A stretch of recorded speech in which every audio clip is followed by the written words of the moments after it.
Righteous greetings to you all. Good evening. I'm blessed to be here and to fellowship with you tonight. I am your inspirational host, JC Prophetess Bernice, aka the Truth Hacker. And tonight I just want to come to you about the transitioning process. So I just want to give you some truth and realistic things about transitioning. So, of course, I'm relating more to the spiritual point, but this transitioning relates to every point in your life or any point in your life. So it can be used as a tool wherever you are in life and whatever you want to apply it to. So, um, just like every other relationship in life, transitioning has its protocols and its processes. And to have a successful transition, the first thing you must do is you have to make up your mind of if this is what you really want to do.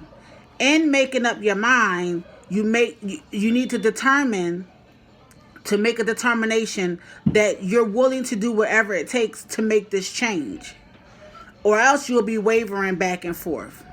And you don't want to do that. And even in the wavering process, it begins to wear you down. You start to get discouraged. You start to get disappointment in the process of transitioning to change. Now, change can come towards anything in life.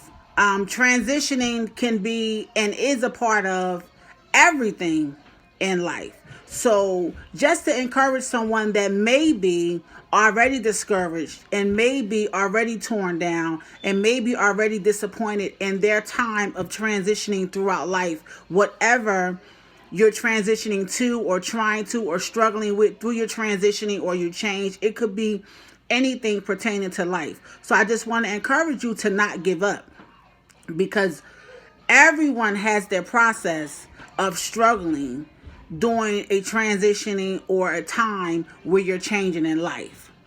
I want to say, don't give up. It's never too late to start over unless you die in the state of woulda, coulda, shoulda, but didn't.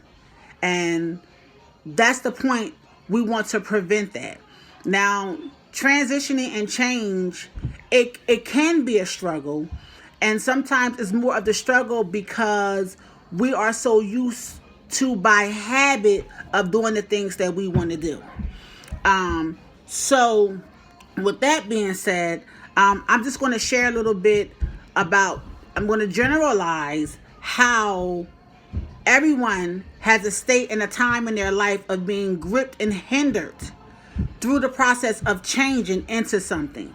Now, that could be the changing into work, home, renting or buying a home, paying your bills, church, parenting, marriages, anything. Now, even if we just step on the paying your bills part, there's a transitioning and a change that has to become you in order for you to maintain and stay disciplined and be loyal to paying your bills. Now, most of us have already made the mistake or of not paying our bills on time, or not paying the entire bill, or having a late notice or a past due notice, or just not paying the bill at all. And the crazy thing is that the public service bill, the utility bill, is the most needed in the home besides the rent or the mortgage, but that's the bill that we lack to pay, or the last to pay for the most of us. I mean, I know at least that was my situation at one time, and that was a part of my process of learning to put what's first. So in my process of change, I learned to recalculate, reevaluate how I was doing things. And I had to make up my mind and be focused. Now, the number one thing when transitioning, after making up your mind that you want to transition and you want to change, you have to have a desire more than anything to want the change. You have to want to change because you have to be obedient to your discipline in whatever that is. So I just referenced paying bills, but it could be going to work, getting to work on time. It can be coming back from your breaks on time. It could be leaving work on time. Sometimes we leave 5 minutes early and we think that's acceptable, but we have to learn to discipline ourselves according to the change that we want to make. And that takes a sacrifice. Every change and every transition takes a sacrifice. You cannot do the same things and apply the same type of habits and rules and expect a change. It does not come about like that. The other thing that we need to recognize during the change is, why are we changing? Who are we changing for? And what is our change about? What is the expectation that we are expecting after this change? Now, sometimes when you don't see results, you also get discouraged during the change.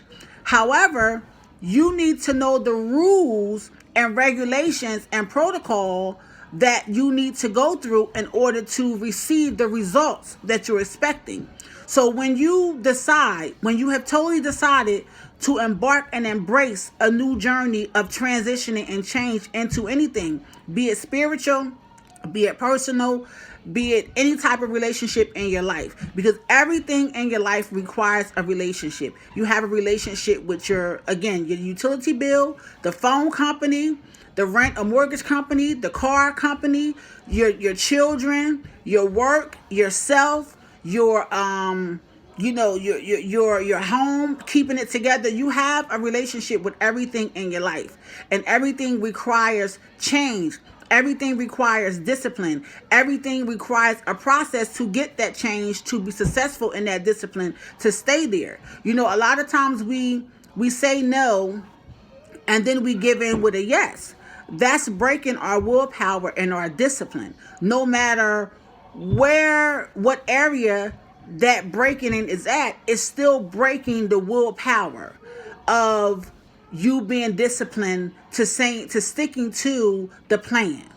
And that affects us tremendously in life, naturally and spiritually. And even when coming about this message today, I myself ate well from it in some areas in my life that still need more discipline, more willpower, more encouragement.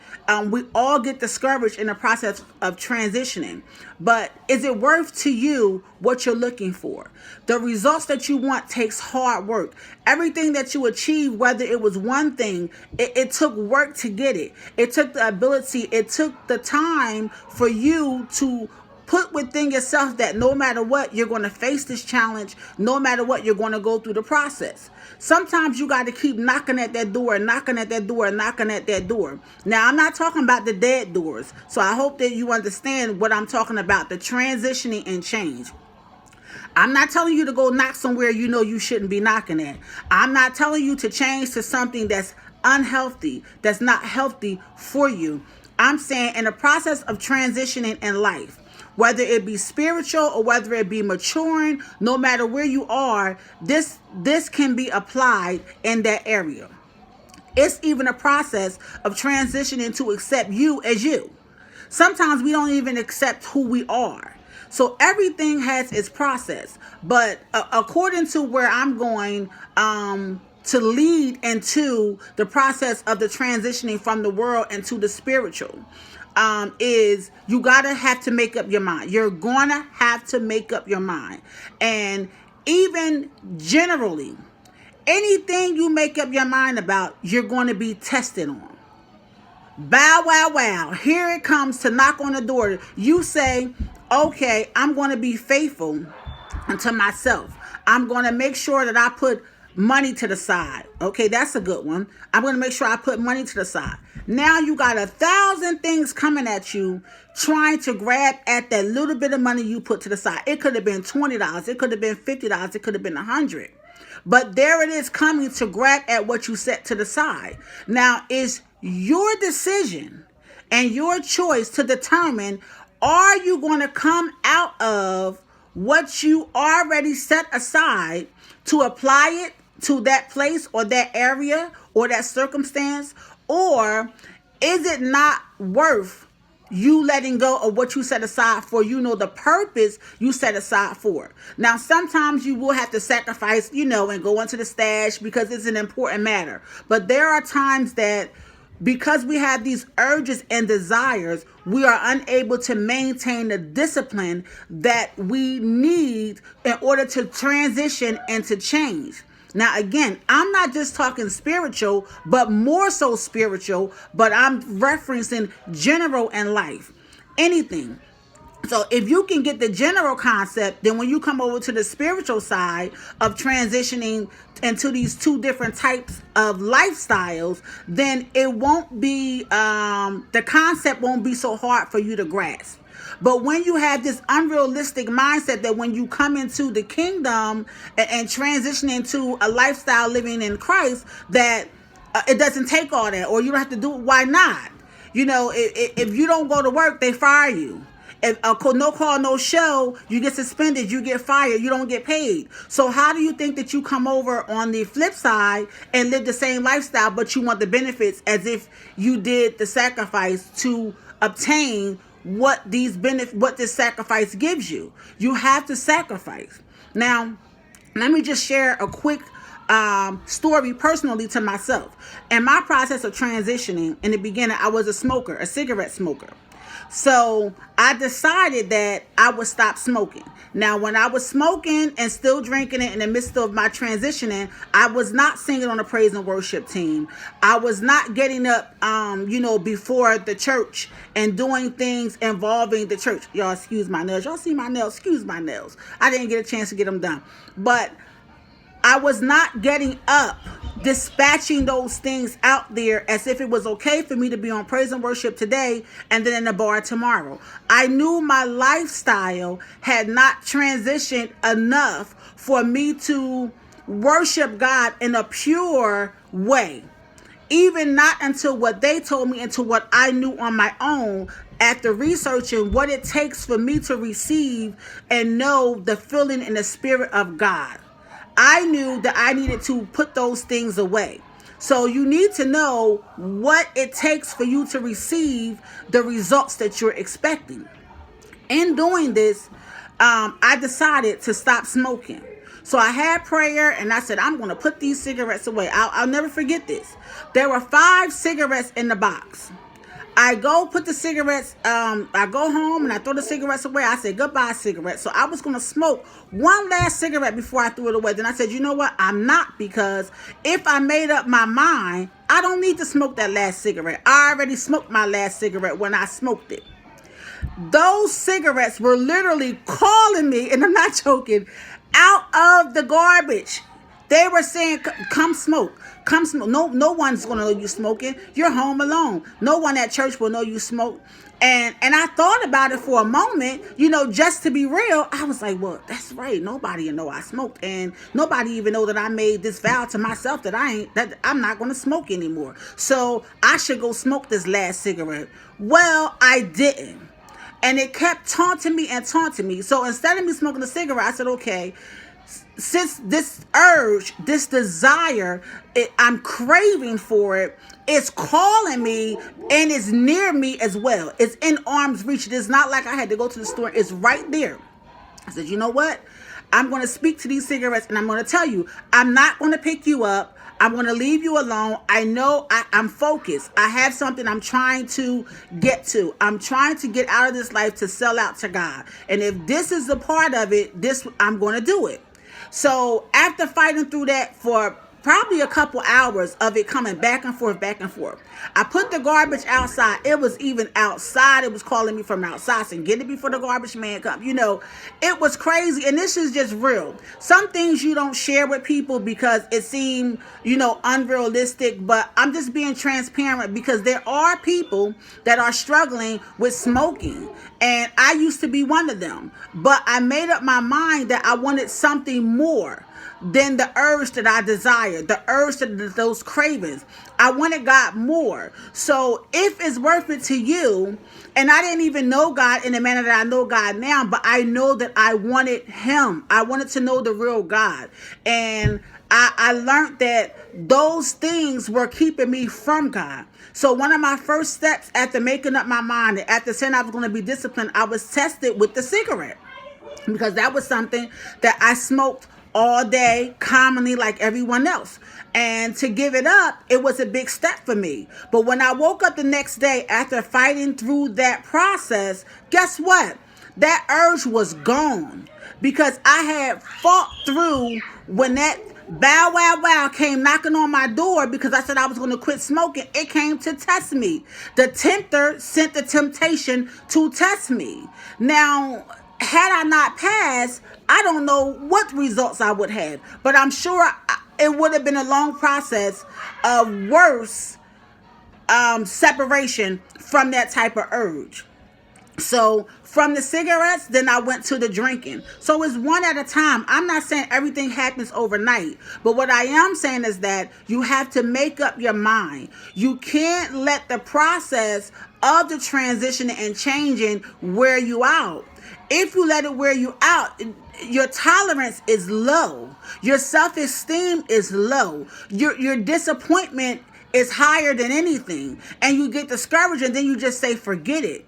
And that thing is playing in your mind over and over and over again. It ain't going to happen. You don't even know what's going to happen if you do change. Well, what about the people that you was, these are the things that play in your mind. So I'm just encouraging somebody today that if you decide to change, if you decide to transitioning, hopefully it is being into Christ. But even if you're changing or transitioning for yourself first, that's fine too. But you have to be consistent because temptation is consistent. Urge and desire is consistent. Even when you go into a program, they have steps, they have a process. Now, the other thing that also makes us fail in the midst of transitioning and in the midst of change. This is definitely a biggie for us that has transitioning or is transitioning from the world and to the kingdom of God. We do not have a support system intact. You have to have that. Now, I come from a place where I had activity going on 6-7 days a week, and I'm not joking. I mean, I was busy. I was running around, people everywhere. I had many activities to do. So in order for church not to bore me, in order for me to be able to go to church only 2 days a week after I'm used to going out 5 days a week or 6 days a week, I had to find things to fill those spaces because those desires were still there. Now, let's be realistic. You just don't say, I'm going to quit and that's it. Yeah, the power of God is there, but until you reach that power, you still have to, even in reaching the power, you still have to deal with the fact that you have to be determined and consistent because these urges are persistent and they're not going to go away. There are times even now that I can see different things and different things that try. I don't say, are you sick? But I'm just being real. They don't just disappear. You have to make the decision. And it has to be a conscious decision. It has to be so conscious that even when you're unconscious, you're making the right decision. So you don't think that because you confess with your mouth that you give your life to Christ, all desires going away. No. There is a process that you have to go through to connect to what is gone. Now, the power of those desires being gone is there. However, the process of you connecting to that is what I'm talking about now, the transitioning. The power of overcoming it. So to everybody that's smoking and that's dealing with a smoking addiction, with cigarettes, marijuana, I speak to you right now in the name of my Holy Father and Lord in Christ, that if you desire to sincerely be delivered from smoking, then be it unto you according to the power of God. You just have to believe in your heart and invite God in to come do that thing for you. not me. I'm just releasing the word for you to get it by the Spirit of the true and living God. You have to go accept and invite God in your life and connect to what he has for you. He has the power. I'm just letting you know what he's delivered me from. So you have to be able to say no. The choice is always going to be there along the way. Every day I get up, I make a conscious decision to continue to be in him. I make a conscious decision not to go have someone next to me. I make a conscious decision to trust him and believe that he has my best interest in this day. Tomorrow when I wake up, I make a conscious decision to say, I love you. And today I'm going to do whatever I need to do in you. There are times then, yes, I have rough days. Everybody does. But you have to make the decision in your transitioning. I decided that I'm determined to follow him, to see who the real God is for myself. I'm determined to change, not just for whoever, for myself first. I became a better woman, then I became a better mother, then I became a better person. Like it all starts within you first. You can't change the world around you until you change the world in you. You cannot change the world around you until you change the world that's in you. And the only way it's going to be substantiated is through the power of God. You need the power of God. Ladies and gentlemen, people of God, women and men in Christ, it is real. The Spirit of God is true and living, and it is real. I am a witness. He has changed me, but I decided to connect to the change that he already had for me. I didn't make believe and make pretend that it wasn't a process for me to get there. I didn't act like that it was no work. Oh, it's work. Every day is work. It's work when people intentionally doing things because their spirit is pricked because they're in the presence of God and they don't know why. And they're irritating you. And because they think that you are a church person, oh, you can't speak your mind. Oh, it's a process. But I decided and I chose to stay in his discipline, to stay in his will. I learned more of what he wanted so that I can have what I needed in my transitioning. So whatever you're transitioning or changing for, don't make unrealistic results and you don't even know what it takes, what sacrifice it takes to receive or achieve those results. Take it one step at a time. And even in falling, get up. Don't die coulda, woulda, shoulda, but didn't. And I'm going to say it again.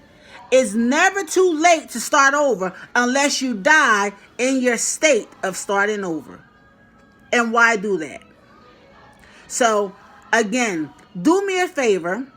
Thank you for watching the topic tonight. I am your inspirational host again, JC Prophetess Bernice, aka the Truth Hacker. We're going to get down to the truth of many, many things. Tonight is just transitioning, and we'll talk more and more again. Please hit the subscribe button. Please hit the like button. Invite somebody to the video. Give us a call at 866-822-8393. Send us an email at requests@ajministries.hop for prayer. Next week, I'll be more formal and I'll have everything set up with the email address and everything. I'm working on it. But I just want to make sure that I'm following and being consistent because consistency breaks barriers. So in your transition, be consistent so you can break that barrier. So when the bow, wow, wow, when that dog come knocking on your door, it won't find a crack to seep into you. So have a righteous night, and I'll see you next week. Again, this is the Singles Waiting Room, JC Prophetess Bernice.